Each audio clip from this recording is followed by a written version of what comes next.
오늘 하나님의 말씀의 제목을 하나님의 나라 인간의 정부 이렇게 정했습니다. 익히 이제 잘 아는 그런 말씀이 되겠는데, 가이사의 것은 가이사에게, 하나님의 것은 하나님에게. 우리 그런 설교 많이 들었는데요.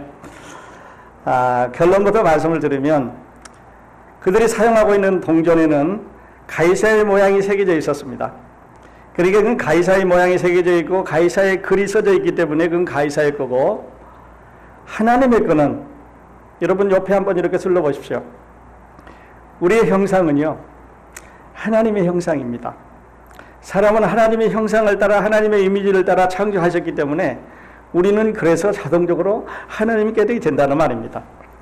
그러니까 로마 정부가 아무리 강해도 아주 작은 정부 그 코인에다가 이제 이름을 써서 사용하는 그 나라에 그 세금을 내야 되는 것처럼, 하나님의 이미지를 형상을 갖고 태어난 우리는 하나님께 속해 있으므로 하나님의 말씀에 순종해야 된다고 하는 그 말씀을 예수님께서 하고 있습니다. 자, 지난주까지 우리는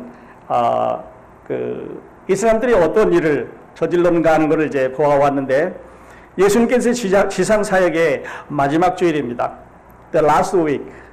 그래서 우리는 지금 Monday, Tuesday, Wednesday를 공부하고 있는데, Wednesday는 가장 긴 이런 날입니다. 예수 그리스도가 퍼블릭하게 공중에 나타나서 사람들과 대화하는 마지막 날이지요.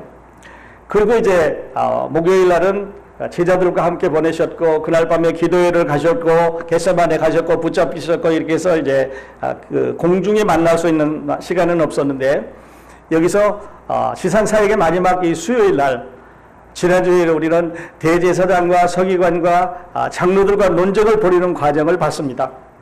그리고 포도원의 농부를 이제 비유로 들어서 어떤 사람이 포도원을 만들고 거기다가 상품 포도를 갖다 심었더니 한참 지나가 보니까 그 상품을 심었던 그 포도가 아주 들포도, 와일드 그레이프가 됐습니다. 그러니까 조그마한 먹을 수 없는 게 된 거죠.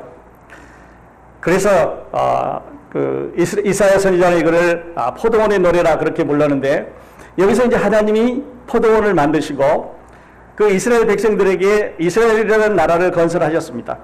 그러니까 포도원은 이스라엘 나라지요. 그리고 애굽에서 이 나라를 데려다가 가나안에 세우셨습니다. 그리고 거기다가 농부들을 두셨는데, 이 농부들이 그 포도밭을 가꾸는 농부들을 우리는 구약의 종교 지도자들이라고 말합니다. 죄송합니다. 종교 지도자를 통해서 그들에게 하나님에 관한 것을 가르치고, 예배에 관한 것을 가르치고, 성막에 관한 것을 가르치고, 율법에 관한 것을 가르치고, 이래서 백성들을 잘 가르치라고 그랬는데, 이 사람들이 자기의 본분을 어기고 말았지요.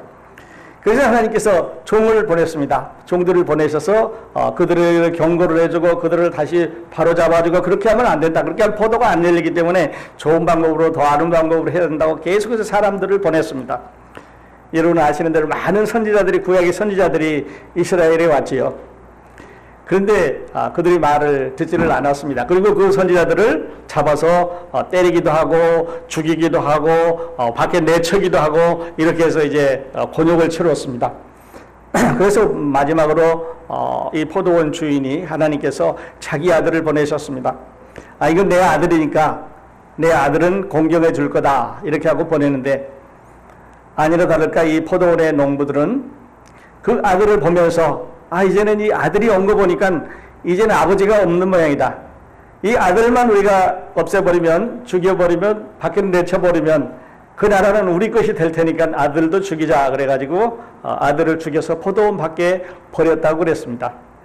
하나밖에 없는 아들을 죽이게 된 거죠. 그래서 포도원 주인이 화가 났습니다. 그래서 포도원을 진멸을 하고 그 포도밭을 이제 다른 사람에게 주어 버리겠다고 말씀을 하셨습니다.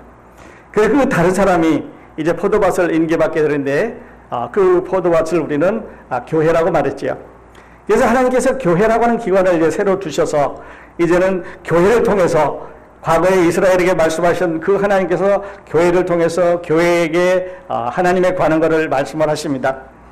그러나 다른 것은, 이스라엘 백성들은 아브라함의 후손으로부터 쭉 육체적인 후손으로 태어나서 그들 가운데 태어나서 그들 이스라엘 나라를 건설했는데, 이제 이 교회는 그런 과정이 없이 예수 그리스도의 은혜를 믿는 예수 그리스도의 그 보혈을 믿는, 그 사역을 믿는 사람들을 하나님께서 모으셔서 자기 백성을 삼으시고 이제 그 가운데 역사하게 되는 거니까, 과거의 이스라엘보다 오늘날 교회는 훨씬 더 많은 축복을 받은 이런 그룹이라고 이렇게 말씀을 드릴 수가 있겠습니다. 이 말씀을 이제 하면서 다음 세 번은 예수님께서 세 그룹의 사람들을 또 만납니다. 여기서 오늘 본문에 나와 있는 대로 바리새인들과 헤롯 당원들이 예수님에게 찾아왔습니다. 그래가지고 납세 문제를 가지고 예수님하고 시비를 겁니다. 이 사람들은 서로 원수간에 진 사람들이지, 서로 대화를 안 하는 사람들입니다. 서로 원수진 사람들인데, 요날만은, 이제 다음 화면에 나오겠습니다만, 요날만은 아주 마음이 딱 맞아 들어갔습니다. 그래가지고 예수님 잡자는 데는 동의해요. 그러나 헤어져가지고 서로 자기 거를 이야기할 때는 서로 등을 지고 싸움을 하는 이런 사람들인데, 그날 예수님에게 찾아왔습니다. 그러니까 헤롯 당원들하고 바리새인들이 찾아왔습니다. 바리새인들은 이스라엘의 구약의 전통을 계속해서 지켜오는 사람들입니다. 어떨 때는 너무 잘 지켜서 걱정이고, 어떨 때는 너무 지나치게 잘 믿어서 걱정했는데, 어쨌든 아주 종교적인 것을 잘 따져 있는 그런 사람들입니다. 헤롯 당원들은 종교하고는 상관없이 정치적인 사람들입니다. 로마에 잘 이렇게 순종을 해야 되고, 로마의 세금을 잘 내줘야 되고, 로마 사람들한테 이렇게 잘 해야만 성공하고 출세한다고 믿는 사람들이죠.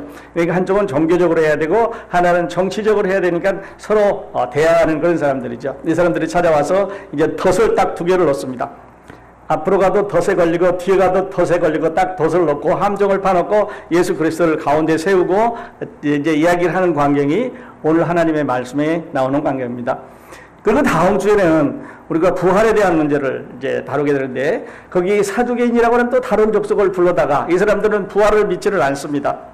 천사도 안 믿고 부활도 안 믿는 사람들인데, 그 사람들에게 질문을 합니다. 선생님, 우리에게 형제가 7명이 있었는데, 맏형이 형수하고 결혼했는데 형이 죽었고, 둘째, 셋째, 넷째, 다섯째 이렇게 다 결혼을 했는데 아이가 없이 죽었습니다.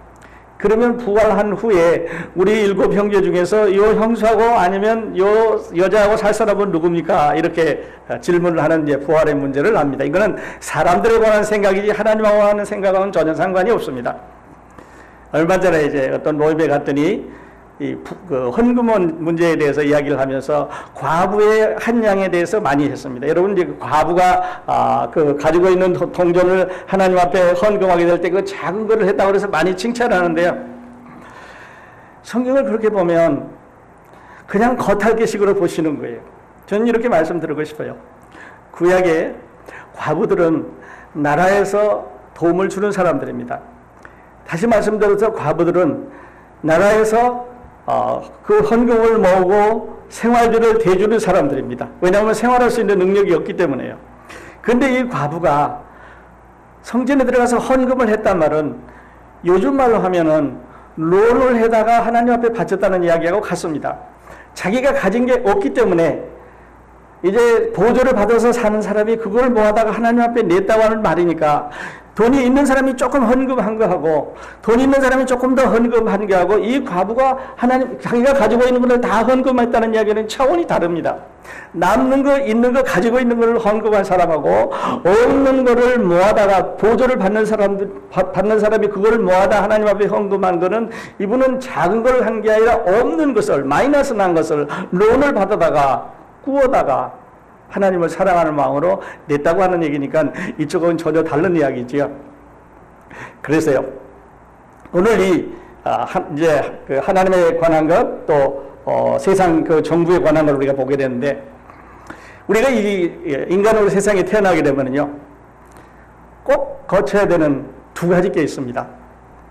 한 번 더 말씀드리면, 세상에 우리가 사람으로 태어나서 피할 수 없는 게 2가지가 있습니다. 여러분은 세상에 이제 이렇게 태어나셨는데요, 다 다르지요. 생일도 다 다르고, 부모님도 다 다르고, 고향도 다 다르고, 다 다르신데, 한 가지 공통점은 여러분은 생일을 본 적이 없습니다. 저도 제 생일을 본 적이 없습니다. 누군가 그렇게 말해주기 때문에 나는 그날이 내 생일이라고 알고 있죠. 여러분도 다 모르시지요. 누군가가 얘기했는데 그렇게 믿고 계시는 거죠. 세상에 이렇게 어떤 생일을 가지고 태어난 사람이 피할 수 없는 게 2가지가 있는데요, 그 중에 하나는 텍스입니다. 텍스, 세금이죠. 어느 나라에 태어나든 어떤 환경에 태어나든 모든 사람은 다 정부에 세금을 내야만 됩니다. 한국도 미국도 여러분 어떤 나라든지 세안해 보십시오. 북한도 모든 나라가 다 세금을 낼 수밖에 없으니까 피할 수 없는 게 첫 번째는 세금입니다. 살아있는 한 세금을 낼 수밖에 없는 거지요. 두 번째는요, 죽음입니다. 우리가 한번 태어나면 죽습니다. 그래서 우리가 인간으로 태어나서 피할 수 없는 게 두 가지가 있는데 그 중에 하나는 세금이고 또 다른 하나는 죽음입니다. 여러분은 세금을 피하실 수가 없습니다. 여러분 죽음도 피하실 수가 없습니다. 그런데 세상의 종이 딱 끝을 날 때 그때 이제 세금은 웨이브가 되죠. 끝을 내는 거죠. 죽은 사람에게는 과세를 안 합니다. 죽은 사람이 세금이 아무리 많이 밀렸어도 더 내라고 안 하죠. 그런데 세금은 그렇게 끝날 수 있지만 죽음은 그렇게 끝나지가 않습니다. 그래서 문제가 되는 거죠. 세금은 내가 죽어버리면 더 이상 나에게 붙여있던 모든 빌들이 다 없어지면 무효로 되는 건데, 그런데 죽음은 그렇게 끝나지가 않는 또 다른 시작입니다. 죽음의 문을 열고 나가면 우리가 어딘가에 또 다른 시작을 해야 돼. 강을 건너가면 또 다른 땅에 도달해야 되는데 우리는 그거에 대한 준비를 해야 되는 것이죠. 세금의 종류를 제가 잠깐 적었습니다. 세금은 국세도 있고 지방세도 있고 그 다음에 국내세도 있고 관세도 있고 이렇게 지방정부에 내는 세금도 있고 중앙정부에도 내는 세금도 있는데 저 보시는 대로 저렇게 까맣게 세금 종류가 많습니다. 여기서 여러분 아시는 대로 빌리지 세도 내야 되고 카운티 세도 내야 되고 스테이트 세도 내야 되고 또 이제 페더럴 거머먼트에 내는 세금도 내야 되고 엄청나게 많지요. 거기다가 길 걸어간다고 길 지나간다고 통행세 내라 그러죠. 물 받아 쓴다고 그래서 물세 내라 그러지요. 전기 주고 나서 거기다도 세금 붙이죠. 하는 것마다 다 이렇게 세금을 이제 붙이게 되는데, 이스라엘 백성들은 지금 로마의 속국으로 붙잡혀 있습니다. 속국으로 붙잡혀 있어서 로마 사람들이 주는 동조를 사용을 하고 있고, 로마의 이 정치 세대가에 지금 머물러 있게 되니까 우리가 과거에 일본 식민지 아래에 있었던 것처럼 이 이스라엘 백성들은 로마의 식민지 아래에 이렇게 머물러 있습니다. 그런데 오늘 두 종류의 사람들이 예수님에게 왔습니다.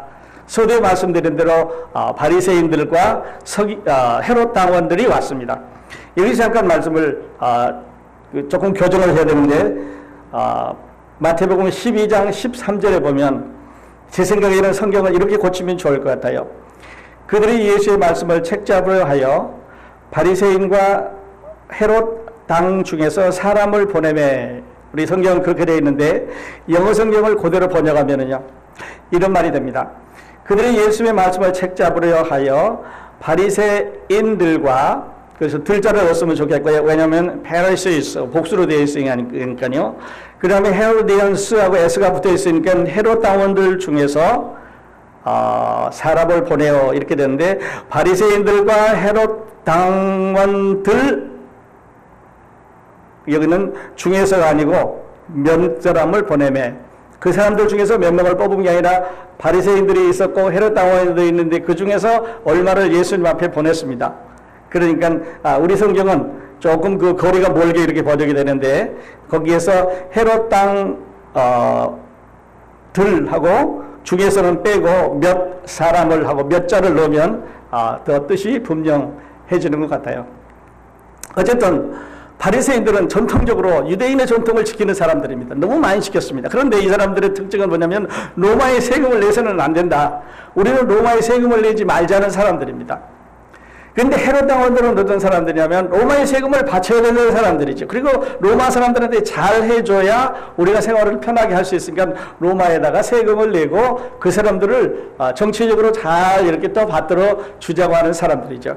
그러니까 헤롯 당을 위하는 사람이 있는가 하면 헤롯 당을 싫어하는 두 종류의 사람들이 이제 있습니다. 그 다음에 보면 영적으로 보면 한 사람은 아주 영적인 사람들입니다. 성경적인 사람들이랑 말할 수 있고 너무 지나치게 유대인의 전통을 지키는 사람들이죠. 유전을 지키는 사람들이고, 또 다른 한 사람들은 그거하고 상관없이 정치적으로 우리가 잘 어울려야, 저 사람들한테 잘 해줘야, 세금을 잘 내고 로마 사람들을 잘 받들어줘야 우리가 편하게 살 수 있으니까 하나님으로 가지 말고 우리는 이 로마 정부로 가야 되는 사람들이죠. 한쪽은 하나님께 순종하다는 사람이고, 또 다른 한 사람은 로마 정부에 순종하다는 사람입니다. 한쪽에서는 반 헤롯 땅입니다. 헤롯은 세상의 왕이니까 우리는 그 사람을 높일 필요 없이 하나님만 높이면 된다는 이야기고, 다른 한쪽에서는 하나님은 보이시지 않으니까 지금 이 상황에서 로마 사람들을 한테 잘 보여야 우리가 편하게 살 수 있다는 사람들입니다. 한쪽은 세금을 내야 되는 사람이고, 한쪽은 반납세 세금을 내지 말자는 사람들입니다. 그런데 아까도 말씀드렸지만 이렇게 서로 다른 사람들이, 전혀 다른 사람들이, 서로 가까이 올 수 없는 사람들이 하나 딱 공통점이 있는데, 바리새인도 헤롯 땅도 예수 그리스도는 싫어합니다. 둘 다 반 그리스도예요. 헤롯 땅도 예수라는 사람이 없었으면 좋겠습니다. 왜냐하면 자꾸 로마에 대한 것을 지적을 하니까. 그리고 바리새인들도 예수가 없었으면 좋겠습니다. 왜냐하면 전통을 지적을 하고, 안식일날 병을 고친다든지 안식일날 밀을 까물러 먹는데 이제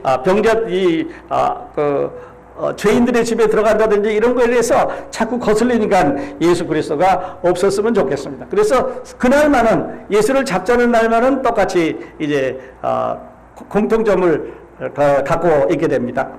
두 사람들이 예수님 앞에 왔습니다.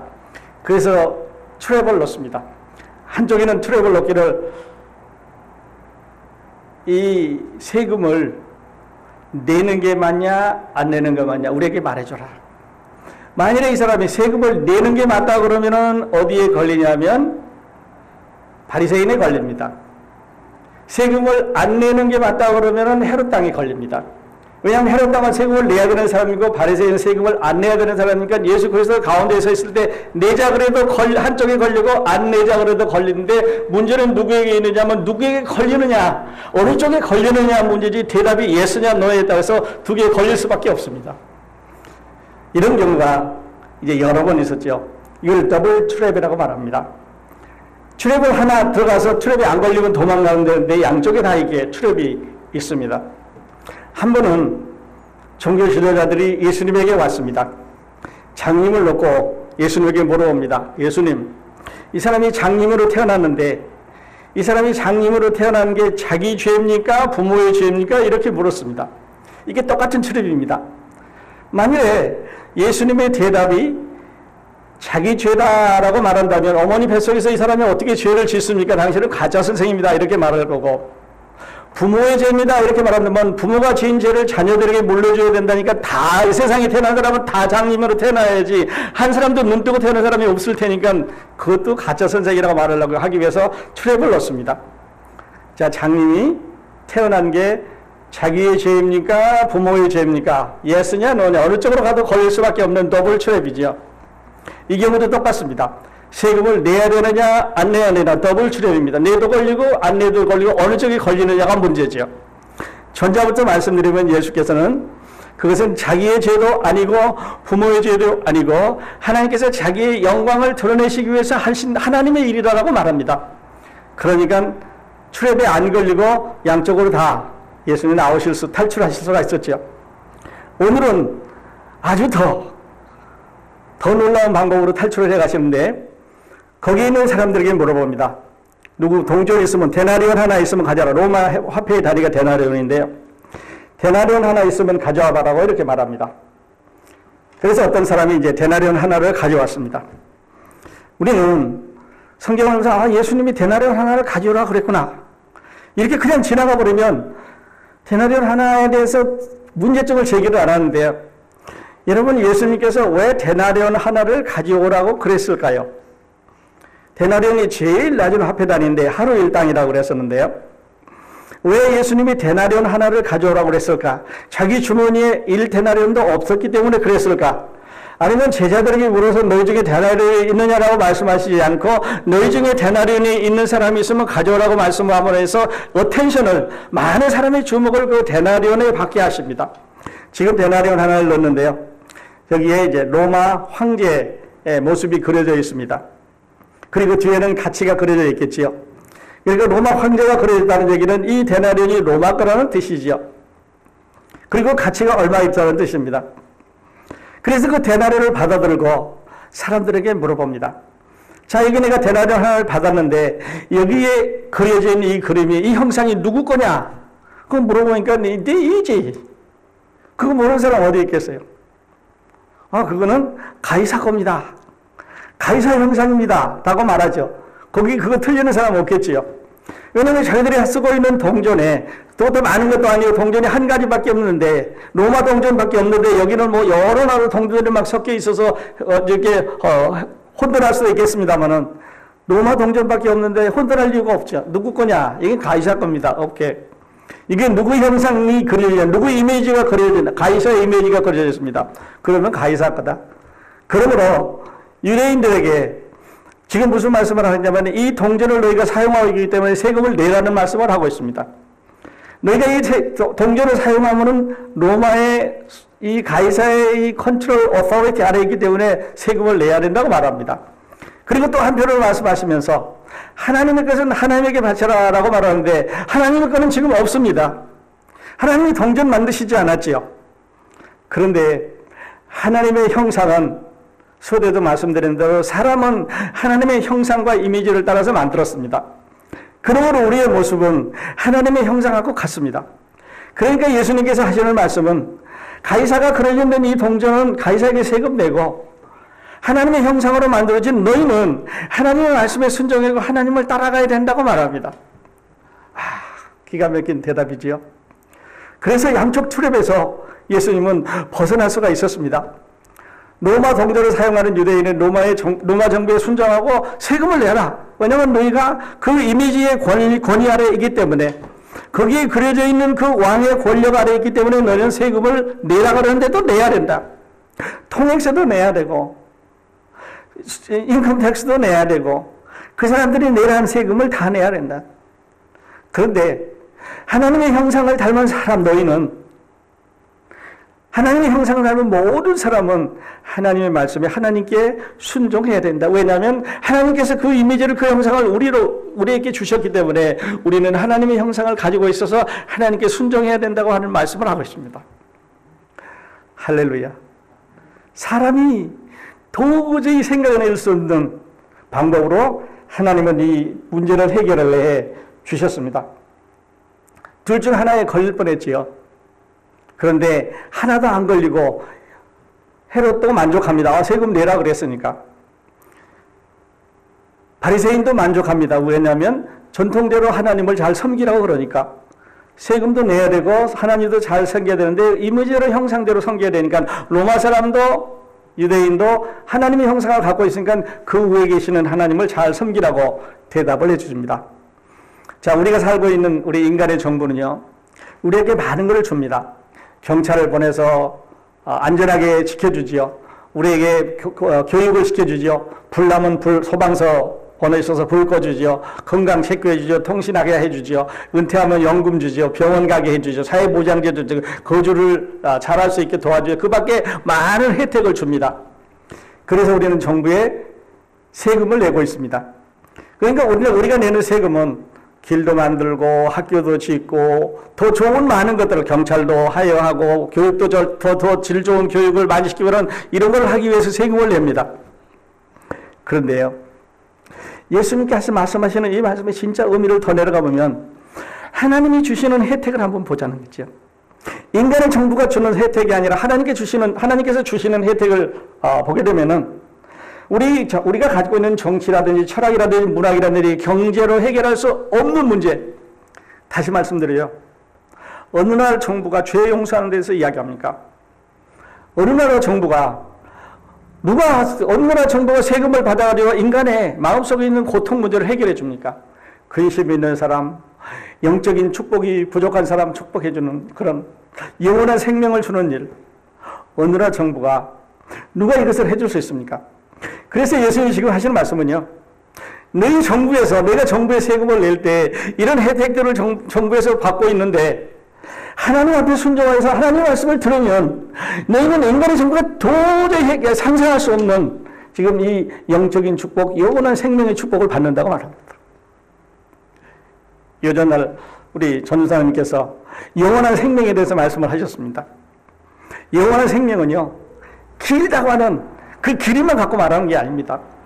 영원한 생명 안에는 the satisfaction of quality, 그 안에 영원히 만족하고 즐거워한다는 그 안에 그 영원이라는 단위가 무서워할 정도로 기쁨과 즐거움이 충만해 있다고 하는 뜻입니다. 그러니까 길이가 영원히 있다. 아프면서 영원히 있으면 그건 고통이지요. 힘든 일을 고민하면서 앉아있는 영혼은 안 가는 게 좋겠습니다. 그런데 그 영혼은 우리가 만족하는, 충분하게 만족하는, 더 바랄 것이 없는 모든 것이 다 갖추어진 충분한 시간이기 때문에 우리는 그 영혼을 누리면서 이것이 영혼이라고 생각하는, 길이를 따질 수 없는 삶의 퀄리티를, 그 라이프 퀄리티를 우리에게 말씀을 하셨습니다. 그리스도인들은요, 그래서 하나님께서 주시는 이런 혜택을 받고 있는 그리스도인들은 우리가 이 세상에 살고 있지만 하늘나라 듀얼 시티즌이죠. 아직 구원받지 않은 사람은 여러분 싱글 시티즌입니다. 미국 시민권만 갖고 계시고 한국 시민권만 갖고 계신데 이건 시민권 하나만 갖고 계시죠. 그런데 예수 그리스도를 믿고 거듭난 구원받은 사람들은 듀얼 시티즌십이죠. 그러니까 시민권 2개가 있습니다. 그래서 우리가 살고 있는 이 나라에 충성해야 됩니다. 이 나라 사람들을, 지도자들을 위해서 기도해야 되고요.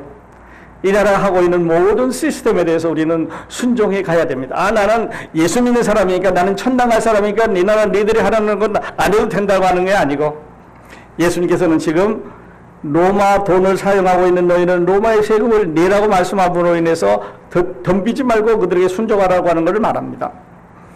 하나님에 관한 것을 말씀하시면서 하나님의 말씀에 순종하라고 함으로 인해서 더 로마 정부가 줄 수 없는 더 높은, 훨씬 더 높은 하이어 퀄리티를 주시면서 해서 그것을 위해서 그것을 받는 축복을 갖고 있기 때문에 하나님께 순종해야 된다고 말합니다. 그러므로 우리는 이 나라에 순종해야 됩니다. 그리고 더 나아가서 하나님의 말씀에 이제 순종하는 그런 삶을 살아야 되겠는데요. 로마서 13장에서 바울은 이렇게 적었습니다. 화면에 나오는데요. 각 사람은 위에 있는 권세들에게 복종하라. 권세는 하나님으로부터 나지 않음이 없나니 모든 권세는 다 하나님께서 정하신 바라. 그러므로 권세를 거스린 자는 하나님의 명을 거스리니 거스린 자들은 심판을 자취하리라. 그래서 이 나라 대통령, 이 나라 부통령, 우리나라도 마찬가지겠습니다만은 어느 나라에 살든지 우리가 그들에게 복종하라고 말합니다. 그리고 로마서 13장 7절에는요. 모든 자들에게 줄 것을 주되 조세를 받을 자에게 조세를 바치고 관세를 받을 자에게 관세를 바치고 두려워할 자를 두려워하며 존경할 자를 존경하라고 말했습니다. 나라에 대항하지 말라는 경고를 우리에게 하고 있었는데요. 그 다음 화면을 보면 여기 말씀을 마치면서 헤롯 당원들과 바리새인들은 예수님의 말씀에 놀랐더라 이렇게 나왔습니다. 예수님의 말씀에 놀랐더라 그러면 그냥 놀랐더라 이렇게 읽으면 왜 놀랐는지 모르지요. 한번 들어가 보십시오. 왜 놀랐을까요? 그들이 지금 예수 잡으러 온 전문가입니다. 헤롯 당원이니까 예루살렘에 살고 있는 사람들이니까 대표자로 뽑혀온 사람들이니까 아주 전문가고 뭔가 조그마한 말거리만 있으면 금방 잡아서 예수를 붙잡아가지고 처형할 수 있는 권리도 있었고 그만한 능력을 갖고 있는 사람들이었습니다. 바리새인들도 마찬가지지요. 전국에 한 6천 명이 살고 있는 바리새인 중에서 뽑혀온 사람들이니까 훨씬 더 예수를 잡을 수 있는 기술을 갖고 있는 어떻게 말하면 그런 사람들이에요. 양쪽에 트럭을 딱 놔놓고 기다리고 있는데 예수님께서 오른쪽으로 가시지 않고 왼쪽으로 가시지 않고 점프를 나오시면서 두 사람 다에게 만족을 주셨습니다. 어느 한쪽만 만족을 주셨으면 한쪽이 불만에 가실 때 양쪽에 다 영어로 말하면 either or가 아니라 both and입니다. 양쪽 다. 두 사람에게 다 세금 받아라. 하나님 잘 섬겨라. 그러니까 예수님에게는 전혀 해가 없는 아름다운 대답을 해주셔서 아마 이들은 놀랐을 거예요. 그리스도의 대답에 놀랐습니다. 덫을 피해가면서 그들 양쪽을 다 만족시키는 대답을 해 주셨기 때문에 그러죠. 그런데요, 제가 여기 세 가지 질문을 드렸습니다. 만약 우리가 살고 있는 정부가 하나님의 명령을 어기도록 강요한다면 어떨까? 주일날 교회 가지 마라. 교회 문 닫자. 기도하는 거 금지다. 라고 말한다면 어떻게 해야 될까? 그래도 우리가 순종해야 될까? 그는 노입니다. 만약 불법이라든지 부도덕한 것을 가리킨다면, 잘못된 범죄하는 일을 가리킨다면, 그것을 하도록 나라가 강요한다면 우리는 안 할 수밖에 없는 거죠. 양심에 거스르는 일을 강요해도 우리는 안 할 수밖에 없게 될 것입니다. 자, 오늘 결론을 저는 여러분과 함께 이렇게 맺고 싶습니다. 우리가 세상에 태어나면요, 피할 수 없는 게 두 가지가 있다고 말씀드렸습니다. 하나는 세금이고 하나는 죽음입니다. 그런데 생명이 끝나는 날 세금은 끝납니다. 근데 죽음은 생명이 끝나는 날 끝나는 게 아니라 새로운 시작이 되는 거죠. 그래서 우리가 만일에 이 죽음에 대한 준비를 하고 있지 않는다고 하면은 여러분은 다음 말씀에 나오는 대로 하나님의 심판대 앞에 섰을 때 어딘가 하나님이 정해주신 데를 갈 수밖에 없게 되는데요. 여러분 그 자리에 섰을 때 어떻게 되시는지 자신을 잠시 한번 생각해 볼 수 있기를 바랍니다. 자, 심판대 앞에 서셨습니다. 하나님께서 여러분을 어딘가에 보내셨는데 그 기준은 어디냐면요, 네가 교회 얼마나 다닌다, 성경 얼마나 아냐, 11조를 얼마나 낸다, 단기 성경을 얼마나 다닌다, 뭐 이런 새벽 기도를 얼마나 다녔느냐, 이런 기준이 아니에요. 만일에 그렇다면 성경은 어쩌면 반은 맞고 반은 틀릴지도 몰라요. 그 기준이 아닙니다. 하나님께서 물어보는 기준은요, 당신의 아들 예수 그리스도를 믿었느냐 안 믿었느냐죠. 그 피의 능력을, 그 피의 효력을 믿었느냐 안 믿었느냐. 여기서 yes 아니면 no입니다. maybe, perhaps 그게 아니고 yes 아니면 no입니다. 둘 중에 하나 고르셔야 되는데요. 히브리서 9장 27절에서 히브리 저자는 이렇게 말했습니다. 한 번 죽는 것은 사람에게 정하신 것이요, 세금이 피할 수 없듯이 이 죽음도 모든 사람에게 하나님께서 정해주신 것이기 때문에 피할 수가 없습니다. 한 번 죽는 것은 사람에게 정하신 것이요, 그런데 그 후에는요 심판이 있으리니. 사랑하신 여러분, 여러분 오늘 교회에 나오셨는데, 여러분 오늘 예배에 나오셨는데요, 여러분 예수 그리스도에 관해서 들으셨는데 예수 그리스도가 이 세상에 오신 목적이 어디 있는지 아십니까? 예수 그리스도가 이 세상에 오신 목적은요, 여러분이 저 심판대 앞에 섰을 때 하나님으로부터 지옥이라는 형벌을 면하기 위해서 오셨습니다. 그 후에는 심판이 있으리니. 그래서 그 심판에서 여러분이 하실 수 있는 대답은, 나는 당신의 아들 예수 그리스도를 믿습니다. 그가 내 죄를 위해서 십자가에 돌아가시는 것을 믿습니다라고 하는 대답이 여러분을 하나님 앞에서 심판의 그 무서운 지옥의 형벌로 내려가는데 방패가 되실 것입니다. 다시 한번 우리 정리를 해보십시다. 여러분은 하나님의 심판대 앞에 서실 때 하나님이 물어보시는 대답에 답을 가지고 계십니까? 나 열심히 교회 다녔습니다. 스펙 좋습니다. 우리 어머니 아버지 예수님 믿는 사람이고요, 주일학교 때 교회 다녔고요, 그 다음에 청년회도 했었고요, 또 주일학교 반사도 했었고요, 또 찬양대도 했었고요, 또 단기성도 갔다 왔고요, 그 다음에 열심히 헌금도 냈고 새벽기도에 나가고 찬송도 열심히 했고 성경도 많이 외웠고요. 스펙 참 좋아요. 근데 그 가운데 하나 빠졌네요. 하나님은 그 스펙 보기를 원하시는 게 아니라, 나는 당신의 아들 예수 그리스도를 믿습니다. 그가 내 죄를 위해서 십자가에 돌아가신 것을 믿습니다라고 하는 그 고백을 하나님이 듣기를 원하시는 거예요. 여러분이 성경 공부한 거는요, 그 답을 찾기 위해서 하신 겁니다. 여러분이 찬양 부르시는 거는요, 그 가운데 나타난 하나님의 은혜를 올려드리기 위해서 찬양 부르셨습니다. 그렇게 기도하셨고요. 그런데 알맹이 빼놓고 신앙생활 하셨으면 오늘 예배 끝나시면서 한번 같이 기도해 보십시다. 여러분은 하나님의 심판대 앞에 서실 준비가 되셨습니까? 죽음 앞에 여러분 준비가 되셨습니까? 아무리 빨리 준비해도 늦지 않습니다. 어떤 분이 이렇게 말하더라고요.